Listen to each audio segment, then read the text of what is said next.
everybody knows him as King Bach, but to let you know, every year he's in Jamaica. Extending his efforts to ensure that everybody, especially the students, are well taken care of through the Rujohn Foundation. They've been doing this since 2003. He's going to tell me all about it right now. Andrew, you're a guest for the Rujohn Charity Chat, and it's interesting because you formed Rujohn. Now we're in a charity chat. Oh wow, So that's crazy! A charity chat.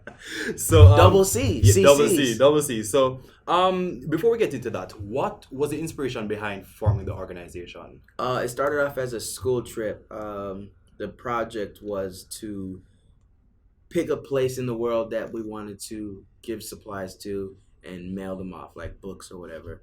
And we decided to actually go to Jamaica and visit and give, like, I think it was like 2 computers. So we did that with my school, Coral Springs Charter School, and we ended up loving it so much that we went back the next year and we did it on our own as a family, and yeah, so.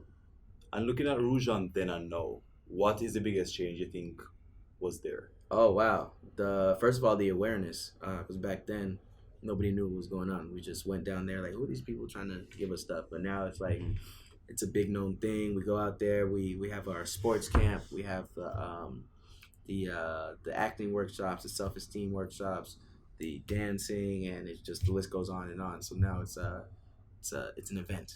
And a part of it for you is really getting your friends here involved, the actors, actresses, persons in sports. How do you go about doing that? Is it that, you already have that magnet? Like everybody, have a great personality and they're like obviously attracted to that and do that. But how do you get them? I know persons are super busy. How do you do that? How do you work Yeah, that magic? it's just working around people's schedule. You let them know when it is. They know well in advance when we're going down, and just comes down to, I guess, me being a leader and trying to organize everyone and let them know the importance of the event. So yeah. Apart from being CEO, you play a significant role in terms of the acting workshop. Mhm. Tell us a little bit more about that. Yeah, acting was my passion, and I thought it would be helpful if someone who had a little bit of success in the industry to go back and tell my youth how I was supposed to break into the industry. So that's our main goal, letting them know that anything is possible if you set your mind to it and decide to dedicate the work to it. 15 years you guys have been doing this for. Is there any particular student that stood out to you? Because I know sometimes we get. You're just trying to get a Yes. shout out? No, I no, ain't no. trying to get a shout out. I got all of that before. I got that from Iman. I got that from who else? You the biggest success. Who else? Who a bigger No, man. success than you? I never participate in the acting workshop, so there should be at least a student that stood out, or that if from me can remember. Because the conversation that we're having with Dexter, he mentioned the fact that this foundation provides an opportunity for persons to kind of like step out of identify that person who might not necessarily be in the spotlight, and just provide a word of encouragement, and then obviously that person come forth. Is there any student in the acting workshop that The thing is, it's the acting is such a there's no competition in acting. Acting is such a unique entity. It's like, because you can be a great actor if you have energy, but you can also be a great actor if you have zero energy. It's like there's two totally different sides of the spectrum. So there is no way to determine who is the better actor. It's all about your style and your unique voice. good? And in terms of what you walk away with from each visit to Jamaica, I'm sure there's at least some level of inspiration that you leave with. Yeah, just the level of me seeing myself in some of the kids, and it just reminds me what I am doing it for.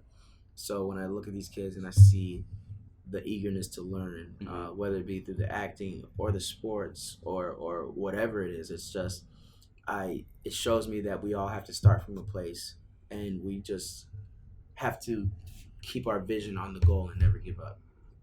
And speaking of keeping a vision on the go, we know that a lot of times volunteerism takes a lot.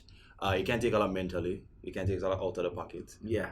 Physically as well, because when you come to Jamaica, it's like an entire week and you're in Montego Bay, you're in Kingston, you're all over the place. How do you remain motivated to inspire? You just got to remember what you're doing it for, and you just got to take it step by step. you don't look at the whole agenda. You just look at what you're doing that day and what you're doing in that moment. All right. So what's next for King Batch? Got a couple movies on Netflix. One comes out in January called Rim of the World, and then I'll be back in Jamaica. You hear that already? But it's just amazing and tremendous how you've been doing this for 15 years and maintaining that. And as such, we definitely have to give a special thanks for doing that and ensuring that it doesn't, each year it's better. Each year there's something that the kids can look forward to. Each year there's some new introduction of probably a new, camp Maybe or a something. new celebrity coming through. We'll never know. You never know. You just have to tune in. Tune in, Jamaica. So that's something that we do appreciate. And, as a scholar as well, the opportunities that you have all created for us, it sure does work. So, I'm happy that we're able to have this charity chat. Remember, Yes. everybody, you can donate. Head over to rujohnfoundation.com right now. Click donate. They're doing it. They're giving their time, their effort. They're giving their money as well. So you can join in. All right. Thank you so much. Bye.